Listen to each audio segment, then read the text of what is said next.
इस वीडियो में बताई गई सारी जानकारी पब्लिक प्लेटफॉर्म पर उपलब्ध है। इसमें ऐसी कोई जानकारी नहीं दी गई है जिससे हमारे सुरक्षा बलों की गोपनीयता भंग होती है। डिफेंस डिटेक्टिव सेना का सम्मान करता है और उन्हीं जानकारियों के आधार पर काम करता है जो सार्वजनिक रूप से मौजूद हैं। नमस्कार दोस्तों, डिफेंस डिटेक्टिव के एक और एपिसोड में आपका स्वागत है। आज के वीडियो में बात होगी भारत के 5th generation stealth fighter jet AMCA की। प्रोजेक्ट को शुरू हुए 10 साल बीत चुके हैं। 10 साल बाद ये किस स्टेज में है, कब तक इसका पहला प्रोटोटाइप बनेगा, कब इसकी पहली टेस्ट फ्लाइट होगी, कब से इसका फुल प्रोडक्शन शुरू होगा, क्या इसे बनाने में प्राइवेट कंपनियों को भी शामिल किया जा रहा है? इन सभी सवालों का जवाब देने की कोशिश इस वीडियो में करूंगा। तो जैसा कि आप सभी जानते हैं, AMCA भारत का एक बेहद महत्वाकांक्षी प्रोजेक्ट है, क्योंकि एयरफोर्स की इन्वेंट्री का भविष्य AMCA में छुपा हुआ है। दर्शकों को सिर्फ याद दिलाने के लिए इसका एक छोटा सा इंट्रोडक्शन दे देता हूं। AMCA एक 5th जनरेशन फाइटर जेट है। इसका डिजाइन ADA यानी एरोनॉटिकल डेवलपमेंट एजेंसी ने AHL के ARDC यानी कि aircraft research and design centre और DRDO के साथ मिलकर तैयार किया है। यह एक single seat, twin engine, stealth, all weather, multi role fighter jet है। शुरुआत के लिए इसके 6 स्क्वाड्रन्स प्लान किए गए हैं। इंडियन एयरफोर्स की एक स्क्वाड्रन में अमूमन 18 फाइटर जेट होते हैं, तो इसका मतलब यह हुआ कि 100+ AMCA होंगे। शुरुआती दौर में इस प्रोजेक्ट की रफ्तार थोड़ी सी धीमी रही है, लेकिन अब इसमें बहुत ज्यादा तेजी आ गई है। इसलिए पहले आपको इसकी टाइमलाइन से अवगत करा देते हैं। साल 2010 में AMCA प्रोजेक्ट को शुरू किया गया। 2013 में प्रोजेक्ट डेफिनेशन कमेंस्ड हुआ। इसके बाद 2014 में इसका engineering, technology and manufacturing development phase शुरू हुआ। 2015 तक AMCA का जनरल डिजाइन पूरा कर लिया गया। इस दौरान बहुत बड़े पैमाने पर विंड टनल टेस्टिंग की गई। 2018 में इसके प्रोटोटाइप डिजाइन और R&D के लिए 440 करोड़ रुपए दिए गए। फरवरी 2019 में AMCA डिटेल डिजाइन फेज में उतर चुका है। उम्मीद की जा रही है कि 2024 में इसका पहला प्रोटोटाइप बनकर तैयार हो जाएगा और 2025 में इसकी फर्स्ट फ्लाइट होगी।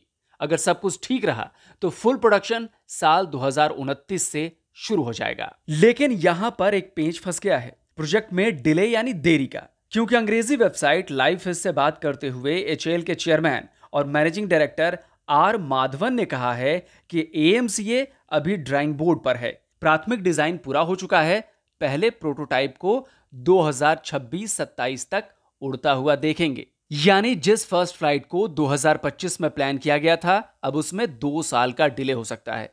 वैसे HAL के पुराने ट्रैक रिकॉर्ड को देखते हुए 2 साल का डिले कुछ भी नहीं है, लेकिन इस बार HAL के इतिहास में एक बड़ा बदलाव AMCA प्रोजेक्ट में देखने को मिलेगा। अंग्रेजी वेबसाइट लाइव फिश से ही बात करते हुए HAL के चेयरमैन और मैनेजिंग डायरेक्टर R माधवन ने साफ कर दिया है कि AMCA को तैयार करने में प्राइवेट कंपनियों को भी शामिल किया जाएगा।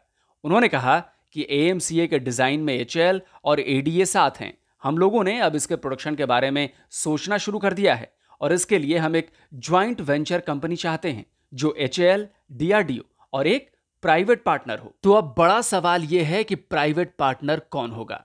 अभी तक जो जानकारी मिल रही है उसके मुताबिक हैदराबाद की company VEM technologies private limited को इसका 1:1 स्केल मॉडल बनाने की जिम्मेदारी सौंपी गई है। इस पर RCS यानी रडार क्रॉस सेक्शन के अलावा स्ट्रेस और वाइब्रेशन टेस्ट भी किए जाएंगे।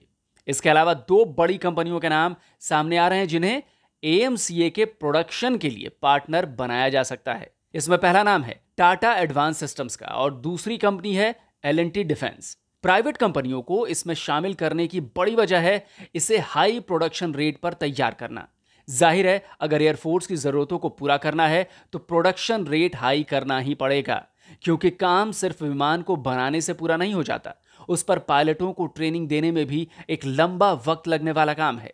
इसके अलावा यह भी मुमकिन है कि इसके सभी पार्ट्स प्राइवेट कंपनियों द्वारा बनवाए जाएं और फिर HAL इन्हें इंटीग्रेट करे। यह भी एक अच्छा और तेज विकल्प हो सकता है। दोस्तों, AMCA के डिजाइन की बात करूं उससे पहले वही पुरानी गुजारिश है, अगर आपने अभी तक डिफेंस डिटेक्टिव को सब्सक्राइब नहीं किया है तो प्लीज दाईं तरफ लाल रंग का जो बटन दिख रहा है उस पर क्लिक कर दें। साथ ही बेल आइकॉन भी प्रेस करना ना भूलें, जिससे हमारे हर नए वीडियो की जानकारी आपको अपलोड होते ही मिल जाए। आगे बढ़ते हैं और बात करते हैं इसके डिजाइन की। इसके डायमंड शेप ट्रेपेजोइडल विंग्स होंगे, ठीक जैसा F-22 और F-35 में है। इसकी जो टेल विंग होगी वो आपको सुखोई 30 MKI की टेल विंग की तरह दिखेगी।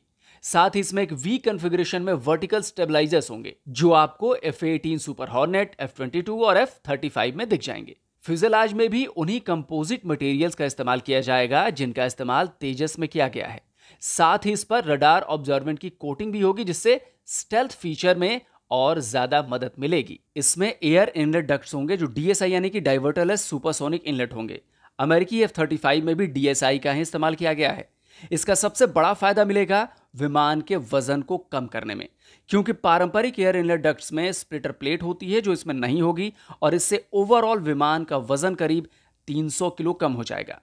जो इसका एयर इनटेक होगा यानी कि हवा जो इंजन के भीतर जाएगी वो अंग्रेजी के अक्षर S कॉन्फ़िगरेशन में होगी, यानी हवा के इंजन में जाने का जो रास्ता होगा S के आकार का होगा। इससे होगा यह कि कंप्रेशर ब्लेड्स सामने से नहीं दिखेंगे और जहाज के सामने का जो रडार क्रॉस सेक्शन है वो कम हो जाएगा, यानी स्टेल्थ में इजाफा हो जाएगा। आपको बता दूं, रडार क्रॉस सेक्शन का मतलब यह होता है कि दुश्मन के रडार पर आपकी क्या तस्वीर बनती है। जितना कम RCS होगा उतना ही रडार को इसे स्पॉट करने में मुश्किल होगी। RCS को कम करने के लिए इसमें इंटरनल वेपन बे होगा, यानी बाहर से आपको इसमें लगी मिसाइलें या बम नहीं दिखेंगे। इस्तेमाल करने के वक्त दरवाजा खुलेगा और हथियार बाहर आकर फायर होंगे। इसमें एयर टू एयर और एयर टू ग्राउंड वेपन्स होंगे। साथ ही इसी इंटरनल वेपन बे में ही फ्यूल टैंक्स भी होंगे जो न सिर्फ इसके RCS को कम करेगा बल्कि इसके एरोडायनेमिक परफॉर्मेंस को भी बेहतर बनाएगा। अब बात करते हैं इसमें लगने वाले रडार की। इसमें गैलियम नाइट्राइड आधारित AESA रडार का इस्तेमाल किया जाएगा। गैलियम नाइट्राइड वाले रडार एक तो पावर कम खाते हैं और दूसरा इसकी रेंज और ट्रैकिंग क्षमता भी ज्यादा होती है। उम्मीद यही है कि इसमें स्वदेशी उत्तम रडार लगाया जाएगा। सबसे अहम सवाल यह है कि इसमें इंजन कौन सा इस्तेमाल होगा, तो इसका जवाब यह है कि पहले बैच में GE F414 EPE इंजन लगाए जाएंगे। इसमें 116 किलो न्यूटन का थ्रस्ट है और बिना आफ्टर बर्नर के ये सुपर क्रूज भी कर सकता है। वहीं सेकंड बैच में इसमें स्वदेशी इंजन लगाए जाएंगे जो कि ज्वाइंट वेंचर होगा रोल्स रॉयस के साथ बनाए गए इंजन का। AMCA की रफ्तार 1.8 मैक की होगी। सर्विस सीलिंग 50,000 फीट, जी लिमिट +8 से -3.5 की होगी। खाली वजन 12,000 किलो, लोडेड वेट 20,000 किलो और पेलोड 6,500 किलो का होगा। रेंज कितनी होगी इसके बारे में अभी तक कोई जानकारी नहीं है। इसका कॉकपिट F-35 की तरह होगा, यानी एक सिंगल वाइड टच स्क्रीन होगी जो कि मल्टी फंक्शनल डिस्प्ले के साथ होगी। AMCA को फ्लाई बाय ऑप्टिक्स से कंट्रोल किया जाएगा। जी हां, फ्लाई बाय वायर नहीं, फ्लाई बाय ऑप्टिक्स से। अभी ज्यादातर विमान फ्लाई बाय वायर से कंट्रोल होते हैं, यानी बिजली की कॉपर वायर होती है जिससे इलेक्ट्रिसिटी पास होती है। लेकिन AMCA में आधुनिक ऑप्टिकल फाइबर होगा जिससे कमांड्स के सिग्नल लाइट से होकर जाएंगे। यह बेहद तेज होता है और किसी भी इलेक्ट्रोमैग्नेटिक जैमर से यह जाम नहीं होगा।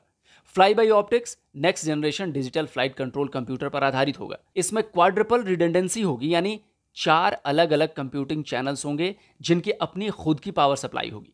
इसका फायदा यह होगा कि जहाज को शानदार स्थिरता मिलेगी, मनूवर करना आसान होगा क्योंकि कमांड्स लाइट की स्पीड से सिस्टम तक पहुंचेंगे। यह पूरी तरह next generation network centric aircraft management system से लैस होगा जिसे DRDO की डील यानी कि डिफेंस इलेक्ट्रॉनिक्स एप्लीकेशन लैब ने डेवलप किया है। इसका सबसे बड़ा फायदा होगा कि एक साथ कई सारे फाइटर जेट सिंक में काम कर सकेंगे। इसकी एक और खूबी है, मान लीजिए AMCA के एक जेट ने मिसाइल फायर कर दी तो उस मिसाइल को दूसरे जेट से गाइड किया जा सकेगा। यह infrared search and track system यानी कि IRST से भी लैस होगा। हालांकि AMCA में इसे कहां फिट किया जाएगा अभी क्लियर नहीं है। इसे F-35 की तरह नोज के नीचे लगाया जा सकता है, लेकिन इससे इसकी परफॉर्मेंस कमतर हो जाएगी। सबसे बेहतर जगह है कॉकपिट के सामने, नोज के बिल्कुल ऊपर। लेकिन इससे परफॉर्मेंस तो शानदार हो जाएगी, लेकिन इसकी कीमत स्टेल्थ फीचर में कमी से चुकानी पड़ेगी। अब देखना होगा कि ADA IRST को कहां पर फिट करता है। तो दोस्तों, उम्मीद है डिफेंस डिटेक्टिव का ये एपिसोड आपको पसंद आया होगा। जल्दी हाजिर होता हूं एक और नए वीडियो के साथ। नमस्कार, जय हिंद।